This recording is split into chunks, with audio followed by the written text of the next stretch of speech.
오늘 하루 여러분 어떻게 보내셨는지 모르겠습니다. 그런데 우리 민족의 역사에 이 날은 참 깊은 아픔과 또한 커다란 또 충격을 남긴 날인데 벌써 세대로 따지면 두 세대나 지나갔습니다. 그래서 아직도 6.25 전쟁과 관련해서 본인이나 혹은 가족과 관련되는 그런 일들이 가슴 한 구석 어딘가에 남아있는 분들이 계시는 것 같습니다.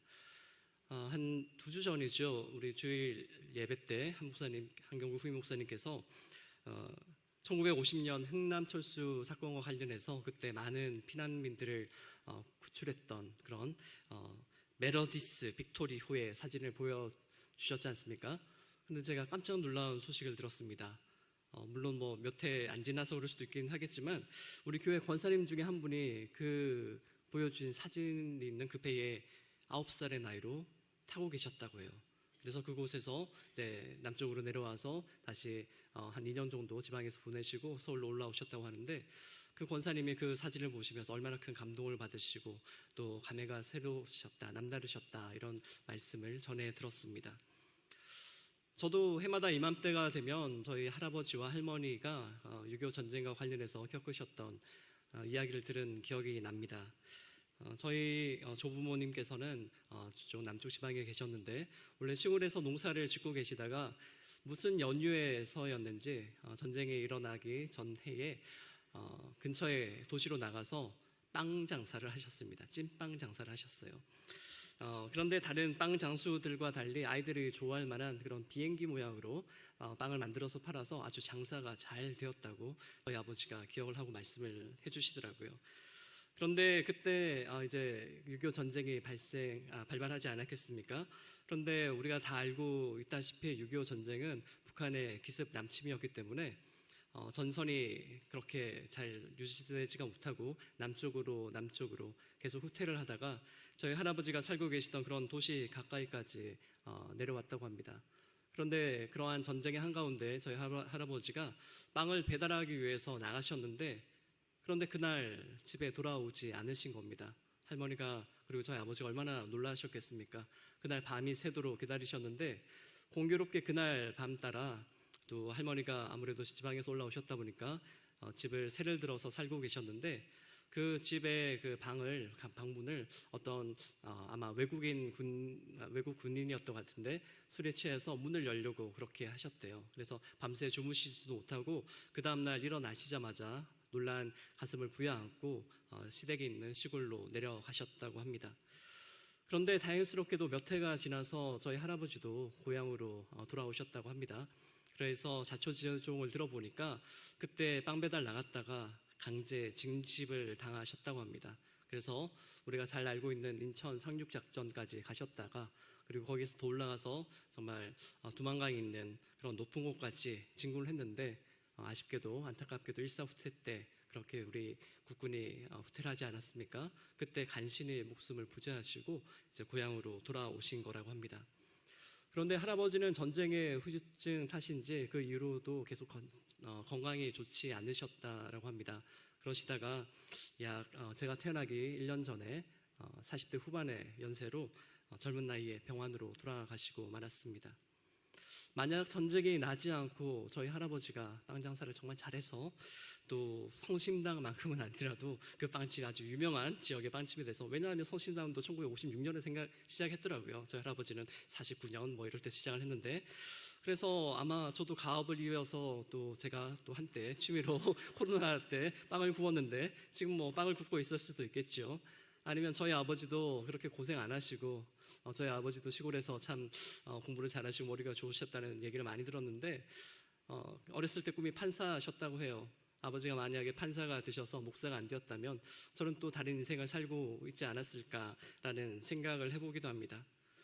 이렇듯이 6.25 전쟁이 지난 지 한참이나 지났는데 우리 가정과 교회 그리고 사회 곳곳에는 아직도 전쟁의 그림자가 드리워 있습니다. 그리고 이 전쟁의 그림자는 만약 전쟁이 일어나지 않았다면 우리의 인생이나 또한 우리 사회의 모습은 어떻게 달라졌을까 하는 그러한 상념을 저와 같은 누군가에게 남기기도 합니다. 1950년 6월 25일 한반도에서 북한군의 남침으로 인해서 형제가 형제를 향해 총을 겨눠야 했던 그런 비극적인 역사가 시작된 지 오늘로 75년이 지났다고 하지요. 하지만 우리는 전쟁을 잠시 멈춘 정전의 상황입니다. 그래서 우리는 여전히 안타깝게도 완전한 평화를 이루는 길로 큰 발걸음을 내딛지는 못하고 있고, 오히려 우리가 과거에 일어난 전쟁의 두려움을 망각하려 애쓰고 살아가고 있거나, 혹은 앞으로 닥칠지도 모를 전쟁의 가능성을 무시한 채 그렇게 하루하루를 살아가고 있는 것은 아닌가 생각을 해봅니다. 그렇지만 6.25 전쟁 발발 75주년을 맞이하는 오늘만큼은 전쟁을 잊거나 무시할 수 없는 그런 날입니다. 그래서 오늘 우리 정부나 혹은 국가 그런 정부의 산하기관이나 혹은 군과 여러 시민단체들이 각자의 입장과 그리고 목표를 따라서 다양한 의미를 되새기거나 부여하면서 6.25 전쟁 기념식을 많이 개최를 하였습니다. 어떤 기념식에서는 국가의 정체성과 안보의 의식을 고취하고자 하는 그런 목적을 지니고 기념식을 치르기도 하고, 또 다른 기념식에서는 주요 참전 국가들이 참여하여서 참전 용사들의 그런 희생을 함께 기리며 그들의 희생에 감사하고, 또한 동맹국 간의 그런 동맹을 경고히 하는 기회로 삼으려고 하기도 했습니다. 그리고 또 다른 기념식에서는 전쟁의 비극과 교훈을 되새기며 깨어지기 쉬운 평화의 중요성을 알리는데 방점을 두기도 하였습니다. 이처럼 6.25 전쟁을 기념하는 방식과 목적은 다양하지만 교회로서 우리는 이 시간 다른 기념식과 달리 무엇을 기억해야 하고 어떤 말씀을 붙들어야 할 것인가에 대한 고민을 함께 했으면 좋겠습니다. 특히 오늘 드리는 예배는 따로 나눠드린 순서지를 참고하시면 알 수 있듯이 전국의 여전도회들이 함께 주관을 하여서 평화와 화해를 위한 6.25 기념 예배라는 취지로 드려지고 있습니다. 이제 오늘 주신 하나님의 말씀을 들으시면서 예수님이 먼저 걸어가신 평화의 길을 찾아보고 그 길을 함께 뒤따라 걷기로 결단하는 그런 결심하는 시간이 되기를 바랍니다. 누가복음 19장 전체 맥락을 살펴보면 예수님은 제자들과 함께 여리고를 떠나서 예루살렘으로 올라가고 계셨습니다. 예수님은 전쟁의 왕이 아닌 평화의 왕, 겸손의 왕으로 나귀를 타시고 예루살렘 성으로 입성하시고자 하는 찰나였습니다.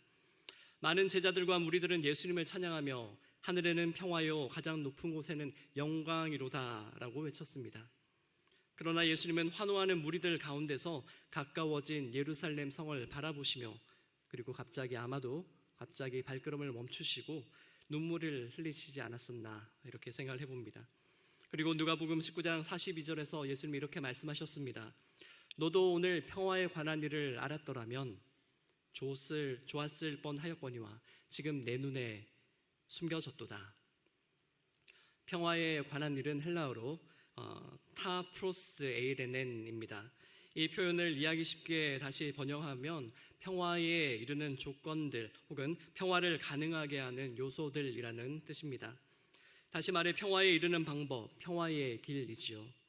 그런데 이 길에 지금 예수님이 바라보며 눈물을 흘리시는 예루살렘 성의 누군가는 그 평화의 길이 숨겨져 있다라고 말씀을 하십니다.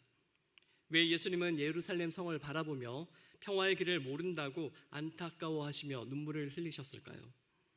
바로 이어지는 43절과 44절의 예언의 말씀을 보시면 예루살렘 성은 주후 70년경에 예루살렘에 주둔하던 로마 군인들을 다수를 죽이고 군사력에 기대해서 로마로부터 독립을 꾀하다가 베스파시안이라고 하는 황제의 아들인 디도 장군이 이끄는 로마 군대에 포위당해서 그런 공격을 1년도 채 견디지 못하고 약 10개월 만에 패배하였고, 그 과정에서 수많은 사람들이 끔찍한 죽음을 맞이하게 된 역사가 있습니다. 바로 예수님은 이러한 역사적인 사실을 예언하시면서 예루살렘의 성을 향하여서 아파하시고 슬퍼하셨던 것입니다. 그렇다면 예루살렘 성의 누군가는 이러한 전쟁의 참상을 피하기 위해서 평소에 평화의 길을 발견하려고 애쓰고 노력해야 했을 텐데, 그러한 책임을 지닌 사람은 누구일까요? 그들은 예루살렘의 정치, 종교적 지도자들입니다. 그들은 예수님이 전하는 평화의 복음이 로마의 통치에 복종하는 식민지 질서를 위태롭게 만들 수 있다라고 판단하여서 예수님과 예수님을 따르는 제자들을 같은 유대인이 아니라 그들과 로마 질서의 적대적인 외부 집단으로 상정을 하였고 마침내 예수님을 죽이려 하였던 것입니다. 그 결과 예루살렘 성은 메시아를 거부했고 약 주 70년에 로마에 의해서 철저히 파괴되고 말았습니다. 이러한 비극의 배경에는 유대계 종교 지도자들의 두려움과 영적 게으름이 놓여 있습니다. 그들은 하나님의 말씀을 따라 평화의 길을 이루는 길을 모색하기보다는 로마의 식민 질서 안에서 껍데기만 남은 율법주의 종교 체제의 명맥을 이어가는 일에만 몰두했던 자들입니다. 이들은 예루살렘까지 그들을 찾아오신 예수님을 만났지만 그가 평화의 왕으로 오셨다는 사실을 알아차리지 못했습니다. 그들의 종교적 교만이 그들의 눈을 가리웠기 때문이겠지요. 그들이 하나님과 올바른 관계 안에 서 있지 않은 채 정치적인 야망과 민족적인 자긍심에 근거해서 성경 안에서 하나님의 뜻을 해석하는 권위를 내려놓지 않았을 때 진정한 평화의 길이 그들의 눈에 보이지 않았던 것입니다. 오늘날 우리의 눈에는 과연 평화의 길이 보이고 있을까요? 우리가 살아가는 이 시대도 예수님 시대와 그리 다르지 않은 것 같습니다. 여전히 총성이 멈추지 않은 이스라엘과 이란의 전쟁이 있고 우크라이나와 러시아의 전쟁, 그리고 여전히 정전 상태가 이어지는 남북한 사이의 긴장 속에서 우리도 평화에 이르는 길을 보지 못하고 있지는 않은가 두려움이 앞섭니다. 뉴스 화면에 비치는 예루살렘이나 가자 지구의 폐허는 마치 고대 예루살렘이 멸망하는 것을 연상시킵니다. 기술과 무기는 발전했지만 인간의 마음은 여전히 서로를 형제로 받아들이지 못하고 그러고 있습니다. 평화의 길을 찾거나 발견하지 못해서 일어난 수많은 전쟁들 가운데 하나인 우리 6.25 전쟁도 비록 75년이 지났지만 한때 동양의 예루살렘이라 불리던 평양과 또 수많은 교회 십자가가 여전히 밤하늘을 밝히고 있는 서울, 이 두 도시의 정치 지도자와 시민들이 서로를 어떻게 보고 있을지 우리 그리스도인들은 반드시 물어봐야 할 것입니다. 6.25 전쟁은 정치적, 이념적 배경이 복잡하기 때문에 본질적으로 뭐라고 규정하는 게 쉽지는 않습니다. 하지만 우리가 이 6.25 전쟁을 본질적으로 한 번 더 살펴보면 하나의 민족이 둘로 나뉘어서 서로를 적으로 규정하고 총을 겨눈 비극입니다. 이것은 과거의 이야기가 아니라 지금도 반복될 수 있는 그러한 현실이지요. 성경은 이런 비극을 오래전부터 경고해 왔습니다. 역대하 28장의 말씀에 보면 북이스라엘이 남유다를 침공해서 무려 20만 명에 달하는 그런 포로를 잡아갔다고 합니다. 그때 선지자 오뎃은 이렇게 외쳤습니다. 이제 너희가 또 유다와 예루살렘 백성들을 압제하여 노예로 삼고자 생각하는도다. 그러나 너희는 너희의 하나님 여호와께 범죄함이 없느냐. 또 예레미야 34장에서도 비슷한 상황이 나옵니다. 바벨론 임금 느부갓네살이 예루살렘을 쳐들어왔을 때 유다 왕 시드기야는 출애굽 때 시내산 언약에 따라서 7년마다 노예 생활을 하던 그런 노예살이를 하던 동족을 해방해 주기로 했는데 그런데 그러한 그 계약에 따라서 다시 그 시대에 노예를 부리지 않기로 성전 안에서 하나님 앞에서 백성들과 협약을 맺었습니다. 그런데 그 시드기야 왕이 그 협약을 폐기하고 다시 노예로 데려왔을 때 하나님은 예레미야를 통해서 이렇게 말씀하셨습니다. 너희는 나의 말을 따라 같은 피를 나눈 결례를 풀어주려고 하지 않았다. 그렇다면 나는 너희를 풀어놓아 칼과 연병과 기근으로 죽게 하리라. 내가 분명히 말한다. 세상 모든 나라 사람이 너희의 끔찍한 모습을 보고 놀라리라. 아멘. 공동번역 성경의 말씀입니다. 동족을 더 이상 형제가 아니라 지배하고 착취할 대상으로 보았을 때 전쟁은 피할 수 없는 현실이 된다는 말씀입니다. 평화를 잃는 것은 제도의 실패에서 비롯되는 것이 아니라 형제자매를 비인간적으로 보고 하나님의 뜻을 저버린 결과라고 하는 반증입니다. 현대 심리학도 사회적 갈등과 반목의 원인에 대해서 이와 유사한 문제를 다루고 있습니다. 현재 텔아비브 대학의 명예교수로 고차가 된 갈등과 평화 구축에 대한 연구로 세계적인 명성을 얻고 계시는 사회 심리학자인 다니엘 바탈이라고 하는 교수님이 계십니다. 이분은 1946년 구소련인 타지키스탄에서 태어나서 1957년 11살의 나이로 폴란드계 유대인이었던 부모님과 함께 이스라엘로 다시 이민을 와서 이스라엘과 미국에서 교육을 받고 다시 모교로 돌아와서 교수가 되셨습니다.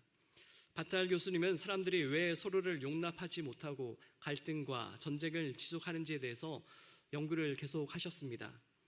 그는 집단 간의 갈등을 고착화하는 여러 가지 사회 심리학적 기제와 편향들을 제안을 했는데, 오늘은 대표적으로 세 가지 개념을 여러분에게 소개하려고 합니다. 이를 통해 우리나라와 교회 안에서 갈등을 고착화하는 이러한 심리적인 편향이나 기제들이 없는지 살펴보면서 평화에 이르는 길을 모색하는 데 도움이 되기를 바랍니다. 첫째는 정당성 박탈이라고 하는 개념입니다. 정당성 박탈은 갈등의 대상을 인간적이지 않거나 비합리적이고 도덕적으로 열등하다고 인식하여서 그들의 존재나 행동과 주장을 부정하고 무효화시키는 심리 과정이라고 합니다. 바탈 교수님은 상대방을 악마화하거나 비인간화하거나 혹은 낙인을 찍는 낙인화 현상을 낙인화를 시킴으로써 그들이 사회적으로 누려야 할 정당성을 박탈한다라고 설명을 합니다. 두 번째는 집단적 피해의식의 경향이 있습니다. 이는 특정 집단이 과거 또는 현재에 겪은 고통, 불의, 희생에 대해 공유하는 심리적 상태를 가리키는 말입니다. 이때 고통은 개인적인 경험을 넘어서서 집단 전체가 경험하고 기억하는 소위 우리라고 하는 우리의 피해의식으로 인식이 됩니다. 이는 실제적인 피해 경험을 바탕으로 하기도 하지만 이야기라고 하는 좀 어려운 말인데 서사적인 구성과 함께 또한 해석을 통해서 그러한 집단 피해의식이 강화되기도 합니다. 이러한 갈등의 내러티브, 즉 서사가 강화가 되면 모든 고통이나 피해를 자신들만 당한 것으로 여기게 되는 경향으로 인해서 상대방의 고통이나 입장을 인지하기 어렵게 만든다고 합니다. 셋째는 내 집단 서사의 배타성이라고 하는 개념이 있습니다. 특정 집단이 공유하는 갈등에 대한 서사, 즉 이야기가 오직 자신들의 관점과 경험만을 유일하고 진실한 것이라고 여기고 상대방의 그런 관점, 서사를 부정하거나 배제하는 경향을 가리킵니다. 이는 자신들의 역사적인 해석이나 갈등의 원인 혹은 정당성 등에 대한 소위 우리라고 하는 내 집단의 이야기를 절대화하는 심리적인 경향입니다. 이러한 배타적인 서사는 교육 시스템이나 미디어나 정치적인 담론 등을 통해서 지속적으로 재생산되고 강화되어 사회 구성원들의 인식을 고착시키므로 또 사회적인 갈등을 고착화하는 데 기여한다고 합니다.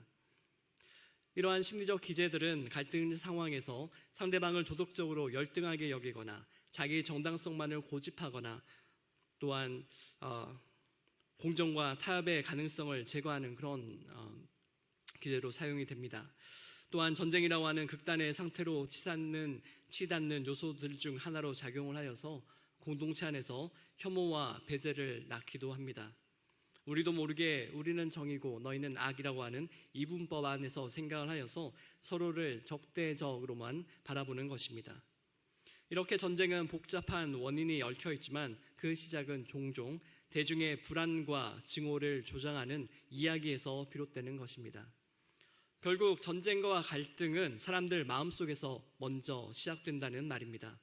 이처럼 전쟁과 억압의 근본에는 인간의 이기심과 타자에 대한 비인격적인 시선이 자리 잡고 있습니다. 그래서 우리는 신앙 안에서 이런 인간의 한계를 먼저 직면하고 말씀을 기준으로 자기 자신을 비추는 회개의 눈이 필요합니다. 평화는 사회적 제도의 확립 이전에 나의 이웃을 정당한 권리를 누려야 하는 나와 동등한 사람으로 인정하는 마음속에서 먼저 시작됩니다.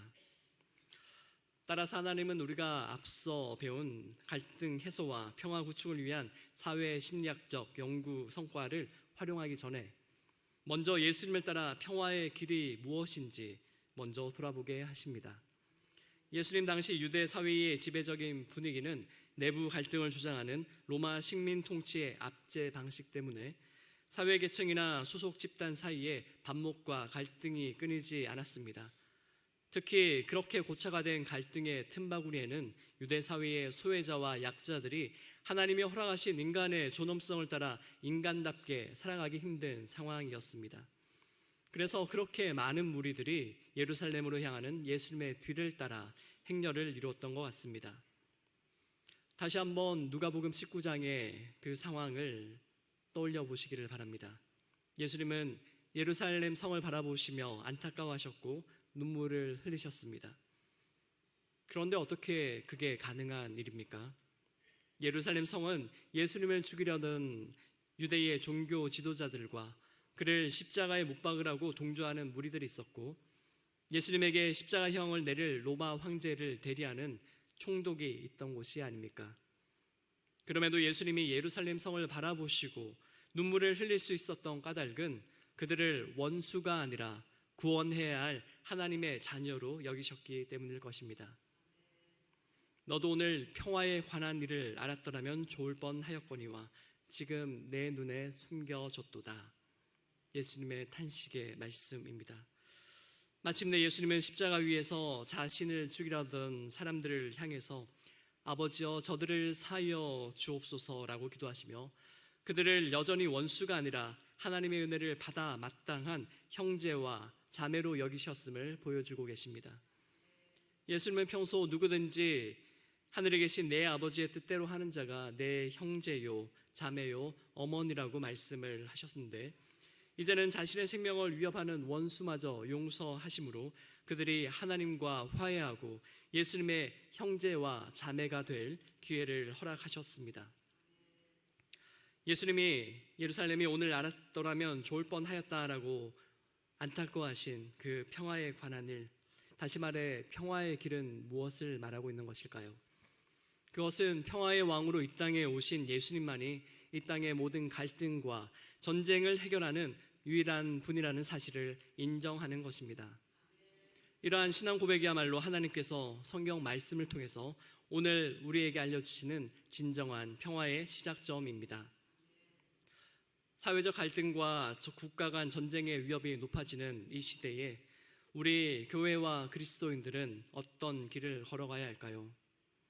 이제 우리는 각자 처한 삶의 자리에서 앞선 질문에 대해 대답하며 살아가도록 부름을 받았습니다.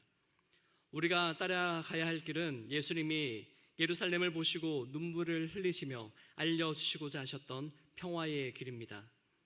예수님이 십자가 위에서 보여주신 사랑과 용서가 그 길입니다. 예수님의 눈물은 단지 과거의 사건이 아니라 오늘 우리를 향한 하나님의 부르심입니다. 예수님이 걸어가신 평화의 길이 바로 십자가의 길이라고 하는 사실입니다. 그 길은 자신을 희생하여 원수까지도 용서하시고 품으신 길입니다. 바로 십자가의 그 길이 오늘 우리가 나아가야 할 진정한 평화의 길입니다. 교회는 우리 사회의 갈등과 분열을 넘어서도록 십자가의 길을 제시할 책임이 있습니다. 비록 기독교 신앙을 공유하지 않는 세속 사회라 할지라도 십자가의 길이 갖는 화해와 용서의 정신은 현실의 갈등을 해결하는 강력한 원리로 작동할 수 있습니다. 지난 1990년대 루안다의 대통령 암살 사건 이후에 벌어진 대학살의 참혹한 비극을 담은 다큐멘터리 As We Forgive라고 하는 그런 영화가 있습니다. 이 영화는 우리에게 이러한 가능성을 보여줍니다. 영화의 제목은 주기도문에서 우리가 용서하여 준 것 같이에 해당하는 영어 문구에서 가져왔습니다. 내용은 이렇습니다. 1990년에 시작된 루안다 내전 이전에 원래 같은 마을에서 평화롭게 살아가던 후투족과 투치족이 있었는데, 내전 이후에 서로에 대한 갈등이 깊어갔고 급기야 1994년 후투족 출신의 대통령이 암살된 것을 계기로 다수족인 후투족이 소수족인 투치족을 집단 학살해서 100만 명이 넘는 사람들이 목숨을 잃는 집단 학살이 벌어졌습니다. 그러나 이 다큐멘터리는 교회와 봉사자들이 두 부족 간 화해와 용서의 긴 과정을 인내하면서 피해자들이 입은 깊은 상처와 가해자들이 겪는 수치심을 극복하도록 돕는 그런 과정을 담고 있습니다. 봉사자들은 교회 중재 아래 서로의 이야기를 듣고 피해자와 가해자가 함께 협력하여 마을을 다시 세우는 일들을 추진하는 데 도와주었습니다. 피해자들은 용서를 통해 증오가 더 이상 자신을 지배하지 못하게 하였고, 가해자들 역시 수치로 인해 외면했던 진정한 사과를 하면서 과거의 잘못을 직시하고 책임을 받아들이게 되었다고 증언합니다. As We Forgive라고 하는 이 다큐 영화가 담은 메시지는 화해 과정을 통해서 바로 십자가의 원리, 곧 자신을 희생하여 상대방을 용납하고 받아들이는 정신을 보여주고자 한 것이 아닐까요? 이러한 십자가의 원리는 그리스도인이 아니어도 이해할 수 있는 보편적인 가치로서 갈등과 분열을 넘어서 화해와 회복으로 나아가도록 하는 실질적인 힘이 될 수 있습니다. 사랑하는 성도 여러분, 오늘 우리가 6.25 전쟁 75주년을 기념하면서 단지 과거의 아픈 기억만 떠올리고 또 추모하는 것으로 끝내서는 안 될 것입니다. 오히려 6.25 전쟁이 발발하도록 내몬 극심한 갈등을 일으킨 원인이 우리 안에 남아있지 않은지 되짚어보는 시간이 되어야 할 것입니다. 혹시 우리 마음속에 나와 갈등 관계에 있는 상대방을 적대시하거나 나만 고통당하는 피해자라는 생각에만 갇혀서 오직 우리 편 이야기만 옳다고 주장하는 그런 잘못된 태도가 있지는 않은지 깊이 돌아보고 회개하는 기회로 삼아야 합니다. 또한 우리 교회는 이런 분열과 갈등을 주장하는 사회적 분위기나 국가 지도자의 잘못에 대해서 하나님의 말씀을 따라 바로잡고 경종을 울리는 한편, 정치적 목적으로 비방과 혐오를 쏟아내는 사꾼 목사들의 어리석은 외침을 무시하는 역할을 꼭 감당해야 할 것입니다. 진정한 평화는 교회가 평화를 위해 십자가의 길을 걸으며 이웃을 형제 자매로 인정하고 사랑하는 데서 시작됩니다. 우리가 먼저 손을 내밀고 먼저 용서하여 또한 사랑할 때 세상은 복음의 메시지를 통해서 평화의 가능성을 발견하게 될 것입니다. 하나님이 우리를 부르신 평화의 길을 함께 걸어가시기를 바랍니다.